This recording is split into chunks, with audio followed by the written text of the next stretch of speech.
Hey y'all, it's me, Catalina again. Okay, so this is Unfinished Business Rough Cuts with Jeff Gallashaw, and take it away. Hi, I'm Jeff Gallashaw, and this is Unfinished Business Rough Cuts. I just said that. I know. Why are you wearing a captain's hat? Oh, well, actually, it sort of goes with my nautical look, so I decided to throw it on. Okay. I'm kind of eccentric like that, okay? You know me already. Okay. Anyway, this week we will be talking about Worst of 2012. And yes, it's a list. Trust me, it's not as long as the last Honorable Mentions episode. Yes. We got our stuff together, so we know a little bit more what we're doing here. But I hope you liked the last episode. But here we go. Before I start the list, of course, I got to do the plugs. Don't forget, Unfinished Business TV YouTube channel. Join, comment, share, please. We need the ratings. And we also have the Unfinished Business TV Facebook page. We have Unfinished Business Productions. She is, what is your title? Tips. No. Oh, my title. Your title. That's her show. God, see? Okay. She goes to that first. My title is Project Manager, but soon to be producer. Someone would just let go a little bit of control. But... Special Project Manager. Okay, yeah. But you can check out that. You can also check out the Cinephiles page, the Cinephiles TV blogspot.com, where I write more wordy reviews. And also, you can also check out the Cinephiles YouTube page, where you can see me with the Cinephile. You can check old episodes of Unfinished Business TV there. But it's Unfinished Business. This is Unfinished Business Rough Cuts. You can only see that on Unfinished Business TV YouTube channel so far. How very smooth of you. Yes, I got my deep, sexy voice. I didn't know you had any of those. Anyway, so let's proceed with this list so you fine folks can get this and, not complain about the length. Okay, before I even start, I did not see John Carter or Battleship, so please do not say why didn't they make the list. Wait, can I just say something on Battleship? Yes. The preview, because they had a couple previews. I felt like they took this out in one of the previews. But the part where Rihanna screams is just so funny. And we watched that preview together, and you laughed out loud, actually, when that happened. Anytime Rihanna tries to act, I laugh. But I still didn't see the movie, and that's why. But let me say first why I didn't see these two movies. I don't know. Movies are getting expensive these days, and it's, if I really don't have this, passion to see the film, I'm probably going to wait for it to go on home video. And since these two movies both got abysmal reviews, it was like, why should I bother? I don't see the fun in watching a bad movie for $14. But wait, can I just say something? Yes. You're a movie reviewer, right? Yes. So then you should make it your job to watch all the movies.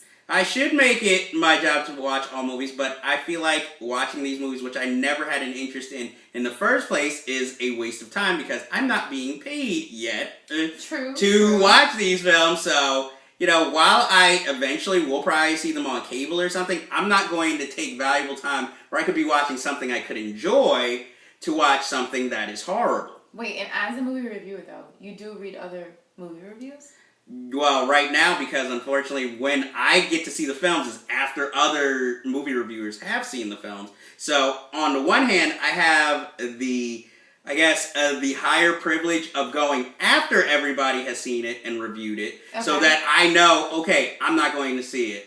Or I have no desire to see it. But if I was a full-fledged honorary movie reviewer, I'd be going to press screenings before any of them seeing it so I could put out my own view of this. But unfortunately, I am still a working slave, so I have to see them when I can and when I can afford them. So I see them late. And sometimes I just wait till DVD or video, and of course by then everybody's had their say, so I don't read every review of every movie I go to see first, but if it's like a major release, most likely I will, read the review, or if a friend recommends it to me, I'll ask them why, and, what they thought of it. I don't ask them, tell me what happens, just, what do you think? So, gotcha. That is how I see it. But trust me, one day when I do, I will actually be able to see it before everybody else and give my own point of view. So it is not seen as biased, or I'm just jumping on a bandwagon, because I hate that. Okay, I think it's my cue to get you to get the ball. Hey, you asked the question.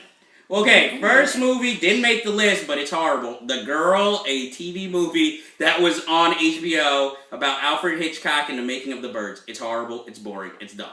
It's not officially a movie that made it to motion pictures, but I'm just saying, I just had to put it there because it was that bad. I have no idea what that is. Well, it stars Sienna Miller and Toby Jones. Number 12, Hick, with Chloe... Kardashian? No, Chloe Moretz. And Blake Lively, Alec Baldwin, and I wanted to like this film so bad because I like Chloe Moretz as an actress, but I was just like, this movie was grating, it was horrible, and it just seemed like everybody trying to do a southern accent and not sounding authentic at all. Okay. There's more reasons, but I'm trying to be quick here. Number 11, the Total Recall remake. Why did it need to be remade? Is it really that outdated? And it's supposed to have all this new technology and cost $150 million, yet it looks cheap. It's just, go watch the original. It is not that slow and it is not that outdated. And, It's classic, too. You don't want to watch a, remake of it. And not to mention, the original, it has a mystery at the heart of it. This one, no mystery at all. It's just a bunch of action scenes. Even if Kate Beckinsale is a kick-ass in it. And, of course, she always looks hot. But she looks super good in that movie. Yes, but it also has Jessica Biel. Enough said. What's that supposed to mean? It's not a good... Yeah. Anyway, to you. Number 10, The Amazing Spider-Man. Again, are the Tobey Maguire Spider-Man movies outdated or something? They're better made. They have more heartfelt. I mean, this one is more streamlined, and it feels like just... so off the assembly line, you don't feel anything, and the special effects are not that great. Wait, that was a remake? Yeah, well, it's not a remake. It's a reimagining. No, it starts from the beginning all over again. So I just, it was like pissing on my childhood dream. The Tobey Maguire movies weren't perfect, but they were good. This one was just, it was like, and I shouldn't go to see a movie that costs that much and is that big a spectacle and feel, I should be like, wow, this, they were right. They should have, gone with a different vision because it made this way. But I didn't feel that way. I was like, I was fine with the Tobey Maguire version. This didn't need to be made. So it was basically a waste of upwards of $100 million. Wow. Number 9, That's My Boy. I was happy. Adam Sandler made a return to rated R films. Unfortunately, he didn't make a return to good rated R films. And I mean, I'm not the biggest Andy Samberg fan, but when he seems to be the only one trying in this film, you know you have a problem. Number 8, Frankie Go Boom. Yeah, it went boom. The only good thing in it was Ron Perlman. And he's only supporting. And it had so many actors that I like. I like Lizzie Kaplan. I like Charlie Hunnam. I love Whitney Cummings. But in the end, it was just like, that's it. Fellas, you know what I'm talking about. That made no sense. Number 7, Ghost Rider Spirit of Vengeance. I was excited. The guys who made Crank were finally making, a hard R superhero film. And it was a superhero film that, while greatly filmed, just didn't need to be made. It was just bad. And it's such a kick-ass character. And like the Hulk, it seems like so far no one has made the great movie starring this comic book character. I mean, at least in the Avengers, the Hulk was, well played, but now we just gotta wonder when a good Hulk movie will be. Now, I'm just wondering, when will they make a decent Ghost Rider movie? Apparently not this year. Or last year. Number 6, The Dictator. Sacha Baron Cohen proves he is a talented comedian, but this film just did not fly. It was funny. No, it had a good satirical ending. Yeah. But like Peter Sellers, all the comedy revolves around him. He lets the actors, do their little funny bits, but mainly it's his show. And unfortunately, what was there was either gross out or was just there to shock. It didn't seem like it came from an honest place. It was like, what's the worst thing or the most disgusting and shocking thing I can do in this scene? And that was what he would do. And that's his MO, like in every movie. So. No, but see, in his previous movies like Bruno, I mean, he's playing a character with an unsuspecting co-star audience. Here, this was more scripted, and because he's getting so popular, it's harder for him to do movies like this. So he's scripted, and it just feels like he's caged in with this. Okay. And it just didn't seem off the cuff. It just seemed like an SNL movie that with a character who works in small bits but did not work over 90 minutes because it's just a series of skits strung together. And, you know, I just thought it didn't work, and I'm sorry. I really look forward to it, and I'm sorry. I didn't think it was all that well made either. Well, I still like it. Well, it's still my number 6. Number 5, Beyond the Black Rainbow. This is a film, great stylistically, but don't know what the hell is going on. And what is apparently going on isn't that interesting because it seems like we just stay in the same room with long, lingering shots of the same person. This is a movie you're going to love or hate. Obviously, I hate it.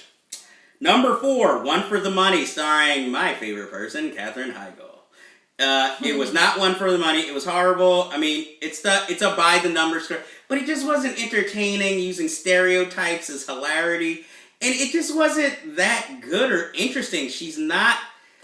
I'm not going to put it all on her. It's just that the script didn't make her interesting enough to carry 2 hours of film that I really cared about this character or her situation. Is this the one where she's a detective in the movie? Where she's a bounty hunter. A bounty hunter. Didn't they make that movie already? They've made plenty where females are bounty hunters, but, you know, this was, watch me. It's based on a series of books with a character, female bounty hunter. I gotta say, though, I'm kind of over her. I was never for her. I don't even really know why she's famous like that. Those were her thoughts, not mine. I think she could I'm not hating. She could maybe make a great film. She did once, Knocked Up, but wait, but that film was great on its own. I know, but I'm just saying. Anyone could have had that role.